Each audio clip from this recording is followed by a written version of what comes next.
Can you imagine getting high with yeast? Well, that will be a reality pretty soon because biochemists at the Technical University of Dortmund have been successful in modifying genetically the yeast to make it produce THC and CBD. Margaret, this is a great piece of information. Why? Because of two reasons. The first one is the fact that now science is curtailing policy. They're trying to achieve this in order to provide more THC and CBD legally grown for research and for people to benefit from the medical condition, because now the laws apply to the actual plant of marijuana being grown, but now that we have yeast that is modified genetically, maybe they're working their way around that a little. They've exactly. figured out a caveat to these really stringent laws. Look, I'm all for it. I think it's fantastic.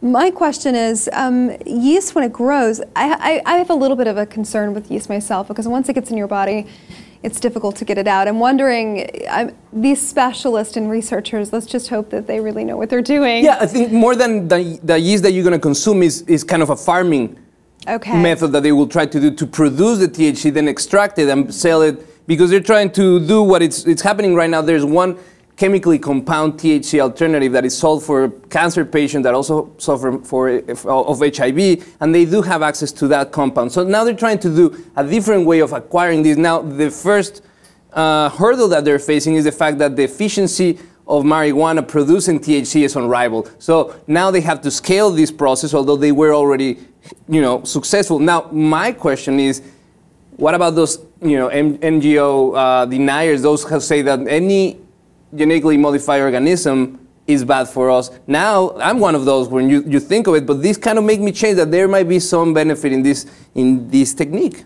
Hey, I mean, you have to be open to the fact that it might yield really good you things. had me. I was so excited about this, and then you just lost me at GMO. Yeah, and here's the thing. Never mind. GMO, cool. This is the technique, and we've done it. Here's the thing, and it's not that I'm advocating for GMO in our food chain. I've always been very vocal against it, but the science behind it has to be looked at in a way where we're not creating these items to be consumed directly, but we are creating them to farm compounds that are medically of benefit to us. So I think that is important to make the distinction that GMO, not necessarily, if it's not related to something that you're going to eat directly, not necessarily is the devil. That's my point. I think science has a point on developing these techniques in order to create these experiences. But this is not the only thing, and this is crazy. There's this other research going on at the University of California in Berkeley, where they are also using the same technique, but to grow the alternative to Vicodin and painkillers.